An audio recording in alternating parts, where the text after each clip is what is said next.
Thank you, Mr. Chairman. It's evident that missed learning time from the pandemic has hurt students academically, socially, and emotionally. So to address this challenge and to help close the gaps, we need investments in our public schools to help students catch up, to support teachers delivering high-quality instruction, to more meaningfully engage families.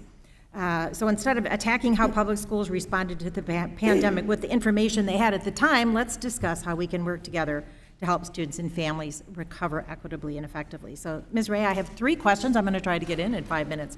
So recently, House Republicans released an appropriations bill that includes significant cuts to key education programs, including about an 80% cut to Title I. The bill also eliminates programs to support English learners, cuts teacher recruitment and retention, eliminates statewide family engagement centers, which of course are known to increase the quality and frequency of parental involvement. So as a parent, how would these budget cuts affect your children and their peers, and what difference would it make in their ability to fully recover from this learning time?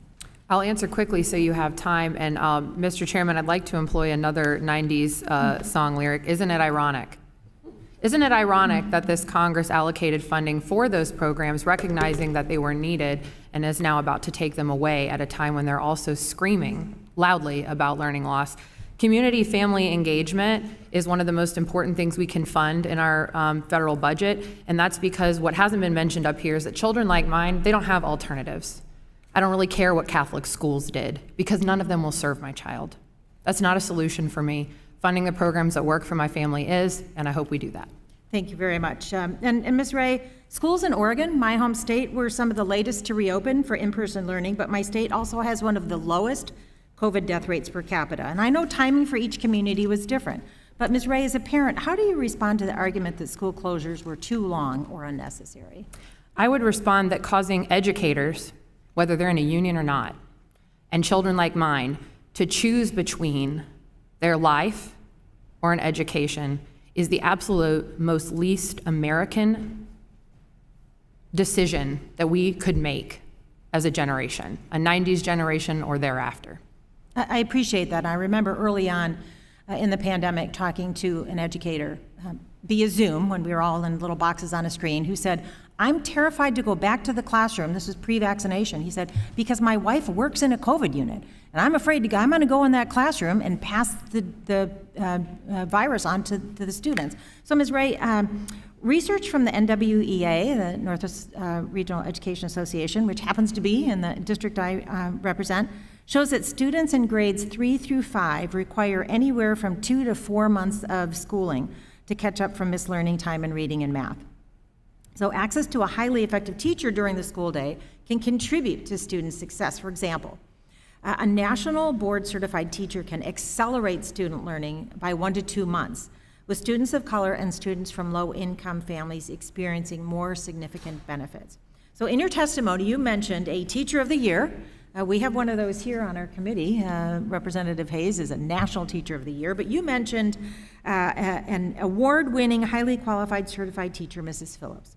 So how does a well-prepared, highly effective teacher make a difference for your children and their peers academically, socially, and emotionally? Unfortunately, we lost our Teacher of the Year because when she tried to advocate for better resources, when all of her colleagues tried to advocate for better resources so that they didn't bring COVID home to their loved ones, they didn't die of COVID, and they didn't bring COVID to school to our kids, they were villainized. When they asked for more resources and better funding to support a salary that reflected they were risking our lives for our kids, they were villainized. It was said that they were politicizing things.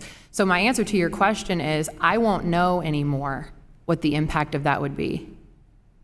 And I think that is one of the biggest tragedies of projecting and politicizing instead of looking for solutions. But I think it's pretty much common sense that a highly qualified, certified teacher with experience makes a difference for every child. And Mrs. Phillips did that for my disabled child for 1 year before we lost her. And we now have no Montessori certified teachers in our school.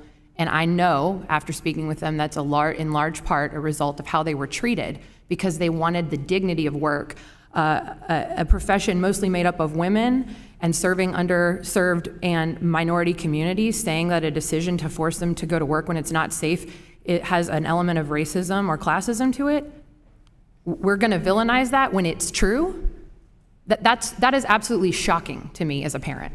I appreciate that, Ms. Ray, and I also appreciate your comment about the Catholic schools. We know that private schools don't have to take everyone. They don't have to serve every student. So we need to be very cautious about making those comparisons. And I'm a little over, but thank you, Mr. Chairman. I yield back. Thank you very much, Ranking Member Bonamici. Here's our order of questions now. It'll be Ms. Miller, Ms.